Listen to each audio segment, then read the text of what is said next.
Google Classroom. Hai, saya Atika Damai Putri. Di sini saya menjelaskan mengenai pengertian dari classroom.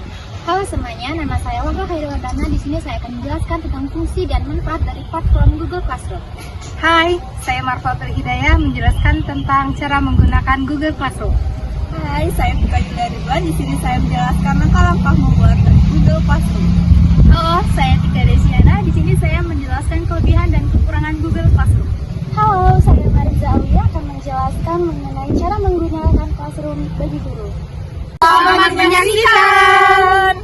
Halo, pengertian dari Google Classroom. Google Classroom atau dalam bahasa Indonesia sering disebut ruang kelas Google merupakan salah satu platform yang dirancang untuk berbagai tingkat pendidikan.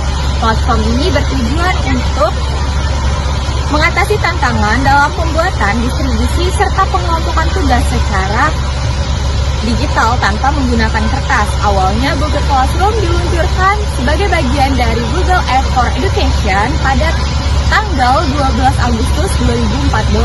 Aplikasi ini bertujuan untuk mempermudah antara siswa dan guru dalam melakukan proses pembelajaran secara lebih mendalam tanpa melakukan tatap muka langsung, serta sekaligus mendukung upaya ramah lingkungan dengan mengurangi penggunaan kertas. Di sini saya akan menjelaskan tentang manfaat dan fungsi dari platform Google Classroom. Google Classroom dapat memberikan kemudahan bagi guru dan siswa dalam menjalankan proses belajar mengajar dengan lebih optimal. Kemudahan ini muncul karena guru dan siswa dapat mengumpulkan tugas, memberikan tugas serta berdiskusi mengenai materi pembelajaran tanpa terikat oleh waktu dan jam pelajaran. Saya akan menjelaskan beberapa fungsi dan manfaat dari Google Classroom. Yang pertama, kelas dapat disiapkan dengan mudah. Pengajar dapat membuat kelas secara praktis dan mengundang siswa secara mudah. Yang kedua, mengelola waktu dan kertas.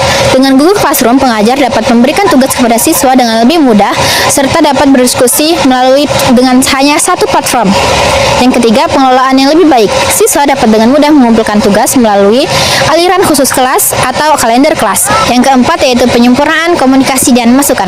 Pengajar dapat dengan mudah memberikan tugas serta berdiskusi dengan siswa melalui kelas virtual. Yang kelima, dapat digunakan dengan aplikasi lain.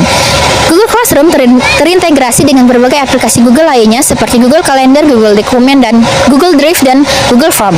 Yang terakhir yaitu aman dan terjangkau. Google Classroom dapat disediakan secara gratis tanpa iklan dan tidak menggunakan data siswa untuk keperluan iklan sehingga privasi dan data siswa dapat aman. Udah. Saya di sini akan menjelaskan tentang langkah-langkah membuat Google Classroom. Yang pertama, buka Google Classroom menggunakan browser dan masuk menggunakan akun Google Anda. Yang kedua, kunjungi situs classroom.google.com dan login. Yang ketiga, pilih peran sebagai guru atau siswa. Guru membuat kelas dan memberikan tugas, sedangkan siswa bergabung kelas. Yang keempat, tambahkan siswa menggunakan kode. Yang kelima, berikan tugas atau forum diskusi untuk interaksi pembelajaran dalam kelas. Sekian penjelasan dari saya, terima kasih. Google Classroom terbagi menjadi 3 menu utama. Yang pertama, ada streaming yang biasa digunakan sebagai pengumuman. Yang kedua, ada classwork yang biasa digunakan untuk menyampaikan tugas dan materi. Dan yang ketiga, ada people yang digunakan untuk mengundang siswa masuk ke kelas tersebut. Nah, Google Classroom ini terbagi menjadi 2 pengguna, yaitu untuk guru dan siswa.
ada terdapat di Google Classroom.